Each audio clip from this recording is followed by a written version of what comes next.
Hello, Stuart Watson, Alex Jones here at the City Ground. I think it's about 15 minutes to midnight here. It's been a long evening that's ended in very disappointing fashion. Heartbreak, as we're, I think we have to say, in these circumstances, obliged to say when you lose a penalty shootout.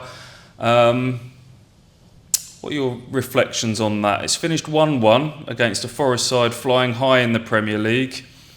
And it was a really high quality shootout actually, 9 really good penalties, and Jack Taylor steps up for the decisive one, and it's saved down in the bottom corner. Start with that. What was the penalty itself that proved decisive? Jack Taylor's spot kick, good save, poor penalty, mixture of both? What do you reckon?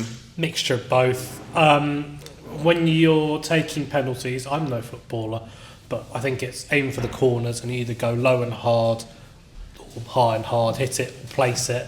And he doesn't really do either. He hits it low, goes to his right, to Sells' left, and it's just placed in a pretty easy place for the goalkeeper to get to. He still has to go the right way and make the save, but in terms of what you need to do with a penalty, you can see what Taylor was trying to do. Didn't get it right on that one. It happens. It's just part of professional football, isn't it? If the keeper goes the other way, everyone goes good penalty, coolly taken. I'm inclined to say it was more of a save than a miss. It's not like he's blazed it over the bar or anything like that. Poor Jack Taylor also, was it saved? He certainly didn't convert in the shootout defeat at Wimbledon in the League Cup earlier in the season as well. Wasn't the only one that night, but I digress. Ipswich Town are out of the FA Cup.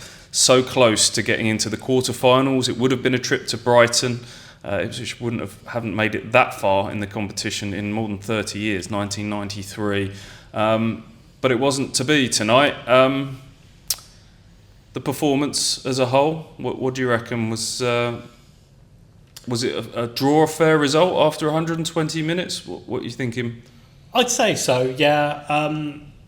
It doesn't make it any less disappointing from an Ipswich perspective. A game where the first half, I think the neutrals who tuned in for this clash of the Titans on ITV4 probably would have been pretty bored to tears by it. I don't think that was the most electric half for Forest fans and Ipswich fans. Only a handful of opportunities. Town only, I think, had a single-digit number of touches in Nottingham Forest's box, and Forest couldn't quite get things to click into the final third, and then it comes to life after the break.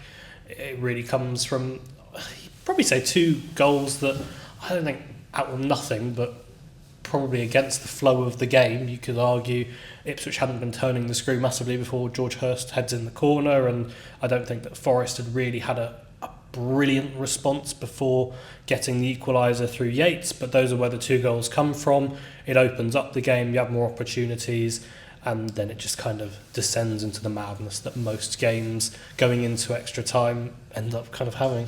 Dust ourselves down, full focus now on the Premier League survival fight ahead. A lot of work to do, a mountain to climb for Ipswich Town, but hopefully, despite losing tonight, they can take a little bit of confidence from the way they've performed against one of the Premier League's best teams this season, surprisingly.